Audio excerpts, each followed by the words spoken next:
partly at least, you can learn meditations in which you integrate those three bodies um, in your ajna center, 3 to 6 inches in front of your forehead. You can imagine a small golden sun Right. and gather your physical attention, your astral attention, and your mental attention there. Now, this sounds pretty theoretical, but that is something that is very, very thoroughly practiced in the beginning of this particular class. So this comes first with an integration of the three bodies, and you might think about this troika. It is called, you know, the cart with three horses in front of them. Significant are three because they're next to each other. Usually if there's 2 or 4, they're in front of each other, but these three are next to each other. And if you now imagine that these 3 horses would run into 3 different directions, well, what do you think how far you get? So one of the main goals is to integrate those 3 bodies and to get them aligned, that they're moving into the same direction. This is what we call an integration in the ajna center, or mental polarization. Now, since you put your attention in this place 3 to 6 inches in front of your forehead, you as well shift your point of perception. Now, you might want to do, everyone here might want to do a certain experiment, and you know, if you silently say I to yourself, you just say I, me, and you point to yourself. Take a finger, point at yourself, say I. Where are you pointing at? It's just a fun game, and where you point at. Everyone trying this out around the circle. Where are we pointing? Our head, heart. It's interesting. Yeah, it's various places where people. We should ask the circle where they point. Yeah, why not? Yeah. Well, come on, type in chat. Where are you pointing when you say I? And so this place where you are pointing. Yeah, this place where you are pointing, that is mostly where your attention and your perception happens. This is your point of interaction with the world. This is your interface. This is where your attention is, right? It's quite simple to understand. Between my heart and throat. Yeah, where do you point? 0 point of the lived body. I don't know what that is. Point of perception. Yeah. Yeah, that's very interesting. Between the heart and throat. I did the same thing, actually. I pointed kind of somewhere in the air around that area, and some have said the heart so far. I've not heard anyone say the head yet. No one said the head yet so far. I've not seen that one. So this is usually where people are commonly. Their point of perception in these times usually is somewhere in the solar plexus, which is what most people describe as their heart. The solar plexus right under is where the sternum is where this enormous emotional center gets together. And if you see that in the anatomy, if you see the nerves, they really build a plexus there. You know, this is why it is called the solar plexus. And that's where most people have their life and their being. Others of us are a bit more in the thinking compartment, and they usually point somewhere about the throat, which is the center of articulation of the mind. This is where the lower concrete mind finds its expression and its words and is being transported into the outer world, for example, as communication, right? So these are usually the points where we mostly are. Now, having that found out, raising this point of perception to the ajna center using this particular technique will bring you to a different point of perception. First of all, when you are able to integrate your emotions and, you know, together with your thoughts and your sensations, then you're in a much more balanced point, because it's not that everything kicks around and tumbles through the room, if I may say it this way, it keeps more or less stable. I mean, there is a lot of disciplinary action behind this. This does not happen overnight. It's a practice that you have to do like pretty much all day long.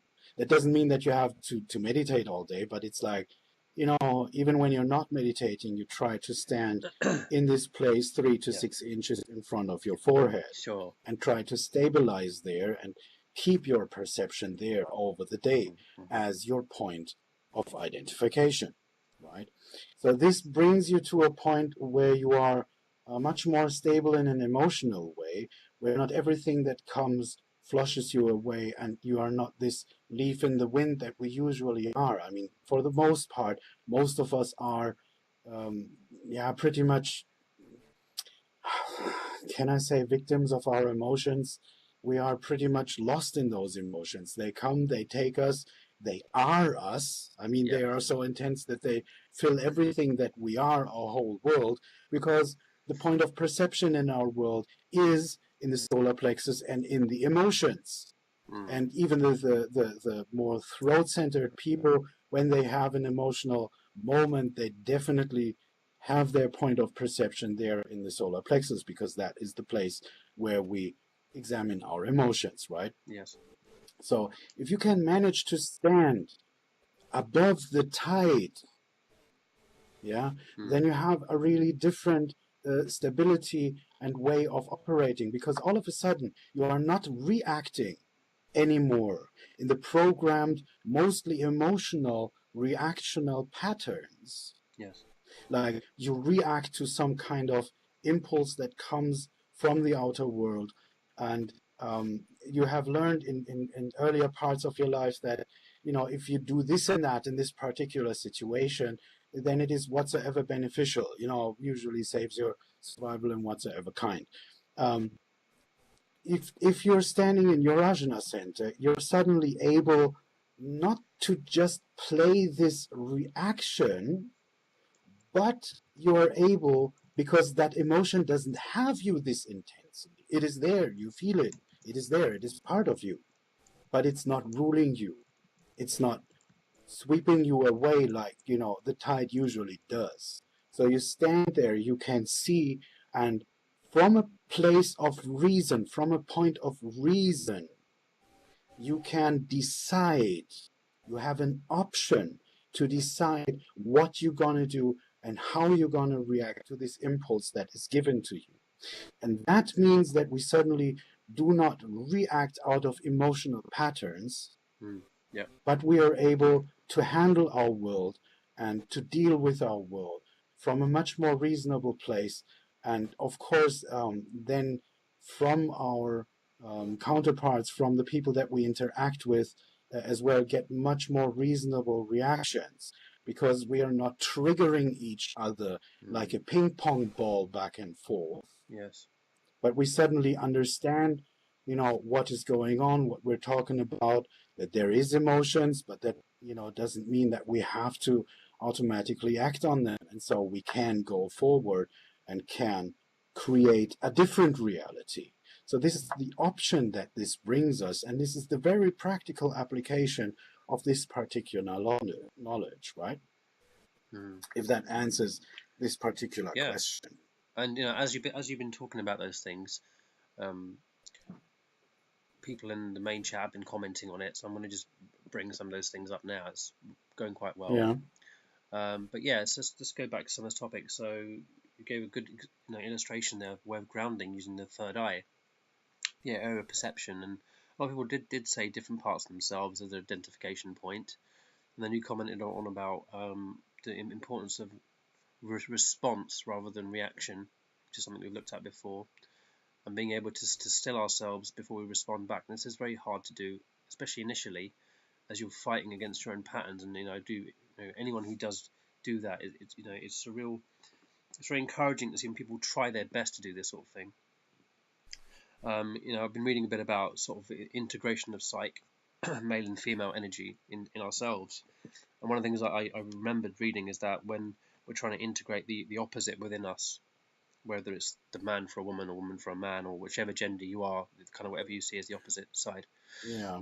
That the holding process before you react is the place where integration happens. Because what's happening is, if you think about this, to say I'm a guy, and I just hold the situation for a while, and like I go into my inner self, and I've got to feel, I've got to build up my my compassion and my sensitivity to things. Then when those male and female points merge together, my creation then comes out, and I create. And it's a bit like when in the world there's all these emotions flying around. Imagine them as being like sound waves or sound patterns. Like when we're kind of still and creating, we're either creating very good music, or we're like a silencer for it, and all the bad stuff just falls down. All the sort of difficult emotions just die away, and like we can create like a center point of nice music out of ourselves, or like a silence, and that stops its emotions from bouncing about all over the place between individuals and relationships and families. And then if you think about this fractaling out everywhere, it creates like a peace emission. So it's very well put across. Thank you. So just some comments here from Moss. I'm just picking up here. Moss says every behavior we have is a form of communicating, either absorbing or emitting. If you pay attention, you can see you express more and influence by more than you think. Each reaction to something we experience is our contribution to an ongoing conversation, that's a relationship. So then she says, is it better to react from an integrated place, which is possibly this third eye point, Ajna, you mentioned, or from a particular aspect, etheric, astral, mental, depending on the situation? I might even put in the word physical in there too, because you might need to react physically to something also with your body. Yeah. So well, that is etheric. Yeah, depending on the physical. I see. Okay. The physical reaction would be an etheric reaction on a lower etheric level. Okay. Like spectrum of physical. If I say the etheric, it usually means this part that is intangible, but the physical world, the physical body that we're in, is part of the etheric realm. I see. Yeah. So to go on with Moss' questions, which is a really interesting question because it brings us to these other two parts. As we said, human is comprising of 5 different parts. So Moss is asking from which position we should react, could react. Now the answer to that is needs a little more words than to say from one of those 3, because it's not really one of those 3, it's actually the 5th part. So let me explain what is the 4th and the 5th part of man. If the first is the etheric, the second is the astral, and the third is the mental. So the 4th one would be your inherent persona, that which you identify with.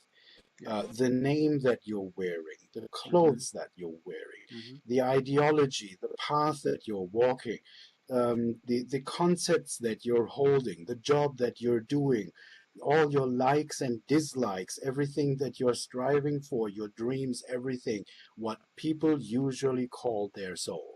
Yeah. That is what the Theosophy and what the Ageless Wisdom calls the persona. And this is that individual part of us which is only valid in this one lifetime that we are in. When we die, we leave behind this persona and slip into another one and build an entirely new one that is much more suitable for that learning experience that we set out in our next lifetime. So this persona that I'm talking about, this what we usually completely identify and are immersed in, that is not really our higher self. So what is this 5th part that is transferring from one lifetime through to another, or let's even say stays the same throughout all those lifetimes? Yes. So this is what we call the overshadowing spiritual soul. This is the divine spark, the divine part in us. This is the higher self in us. This is that part in us that is in all scriptures said to be this divine spark that has come down, as they say, God's consciousness came unto men, or God created us in his liking and such. And you find this in many of those scriptures, because there is this part that has come unto us that builds this egoic lotus, as it is called in some places, which is more describing the form aspect of it, whereas this is not really matter that we know, that we can see or feel. This is of Buddhic matter, which is very much intangible.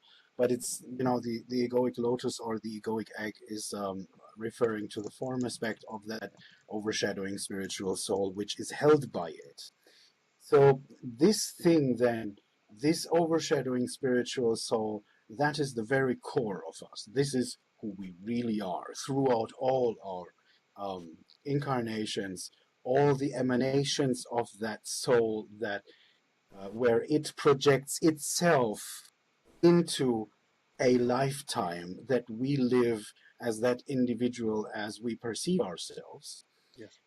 Take all the experiences that we make there, and usually you can say roundabout, it's like, there's one or two main things that we learn from a lifetime, and then we move on to the next one, because we need different circumstances to learn a different thing. And so, according to the law of periodicity, and according to the law of evolution, and you see as well here is a practical application of that, we learn, we grow, we evolve on the level of the overshadowing spiritual soul. Remember, when we die, all we know is lost. But there is a part, an essence of that, what we learn, which stays with us. This is very much even above the abstract mind plane that I was talking about. This really is on the level of the overshadowing spiritual soul, even one level higher. So this as well is that part of our consciousness which is always at one with everything else. On the level of the overshadowing spiritual soul, there is no separation. All of a sudden, when we are consciousness and not bound to any form anymore, then suddenly we are free to merge, and all of a sudden the magnetism of consciousness is attracting like unto like. As we know, birds of a feather flock together. And this again goes back to the comment that has been given much earlier on, that we meet so many people, and they are all part of our experience and part of our path.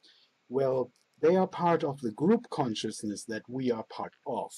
So if we abstract this consciousness, even, or we're not abstracted, but if we go one level higher from the individual consciousness to a certain group consciousness, then we can probably imagine that, let's say, everybody who is of this particular opinion would build one group consciousness. Maybe everyone who is of this particular religion builds this group consciousness of that particular religion. Others who are, of that consciousness that they understood that empathy and altruism is the way to go above egoism, they are of this particular group consciousness that knows and understands that altruism is the way to go. Mm-hmm. Yeah. So if we see that there is that we attract those who are alike, that we always try to, or that consciousness is in that way magnetic, that as that it attracts like Buddhic matter, like the same consciousness vibration. Yes. Then we see that this becomes one group consciousness, and in that we find that we are building groups all across the planet, all across several times, and we sometimes don't know about those that we have met before, or of who are part of this particular group that we're working with, that is of our group consciousness, which refines more and more the more we get towards the final goal. And so they might, incarnate on other places, and we have no idea, but yet they are part of this particular group consciousness that we too are part of. And so be assured everything that affects us in a way does affect them, because on the level of the overshadowing spiritual soul, there is no separation of that consciousness. We are a one consciousness there.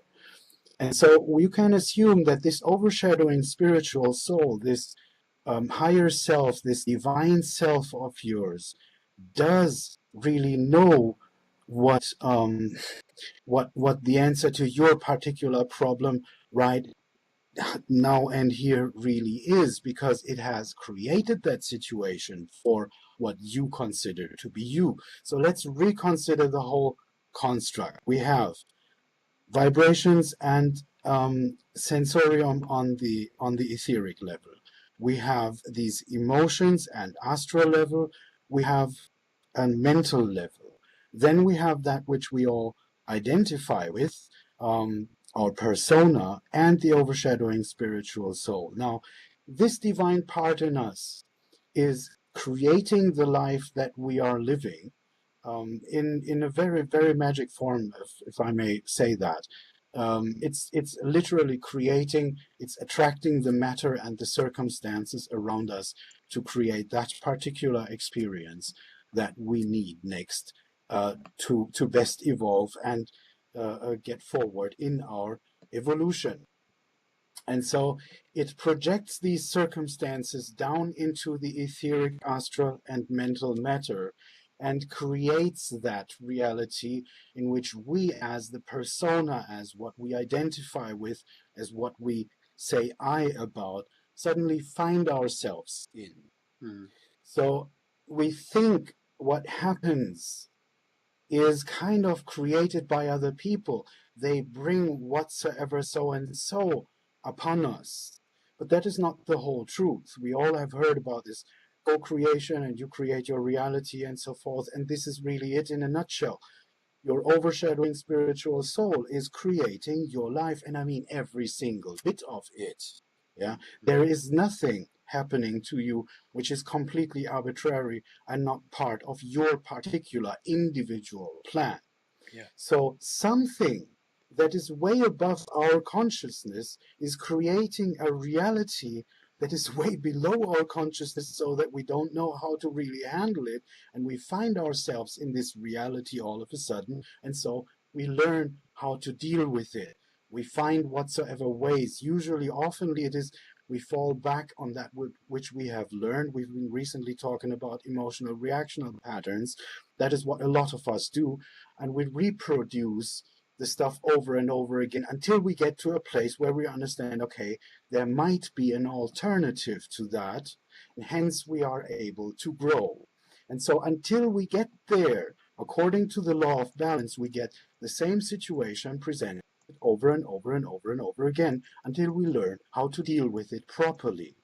Now, the interesting question that Moss asked earlier, which part should we go with, the etheric, the astral, or the mental?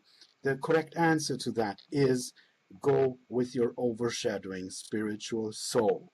What this means is you go into meditation and try to make a communication between yourself and your higher self. That part in you that, again, is according to the divine plan for you and for everything around you. This communication is a very difficult thing, and that is what, that is what is described in the Bible as, and in other scriptures, as the fall out of paradise. Once we had this connection between the higher self, the divine self, and our personality, there was a direct communication between those two, and we literally were creating gods. This is a long time ago and refers back to what people usually call Atlantis and Lemuria, but I don't really want to go into that because there's too much trouble around there. I'm just saying there has been a time, there's too much glamour about there. There has been a time when we have been actively creating gods, and we really have been creating reality on a whim, because we had that connection between our divine self and that which we consider our person, our personality in this lifetime. Now, unfortunately, that since we were given this divine spark, if I may say it, it was like we had the divine fire. And what happens if you give a 5-year-old child a torch? You can tell them 5 times, be really, really careful because this is really dangerous stuff. So don't mess it up. Now go play. Yeah, what do you expect happens? You send a 5-year-old with a torch into the world. Of course, they will burn everything to the ground, right? So, unfortunately, this is what happened in the history of mankind, and that was the point where the big flood had to come for a complete renewal um, of the form. That is one aspect of these floods that you as well can find in many scriptures, as well as this connection between the higher self and the indwelling self, which is called the Antakarana. This connection has been severed. And that is exactly what has been described as the fall out of the paradise, because we don't have this divine connection. All of a sudden they felt naked. You remember, this is what the Bible says. They felt naked. They never felt naked before. That is because that is describing the separation, yeah, that they suddenly feel. And now, our actual current lives are, let's say, a training ground to reconnect the indwelling self, or our personality, that which we identify with, and our higher self, to reestablish this connection, which is a complicated process and takes many, many lifetimes. But this is what is described in so many scriptures. In alchemy, it is the mystical, the unio mystica, the holy marriage, that is in the holy room. The Freemasons talk about the room on top of the stairs, and the merging. Sure. I forgot what it was in their terminology. Then you have the Holy Grail, of course. The Grail is a symbol of this chalice holding the soul, yeah, so that the persona and the life that we are living actually becomes a vessel for that overshadowing, so that the divine part in us is able to express itself in the 3 lower worlds of human endeavor, which was always the plan. And so we see that this reconnection between personality and overshadowing spiritual soul ever since has been the journey of mankind, since this severing of the Antakarana has happened.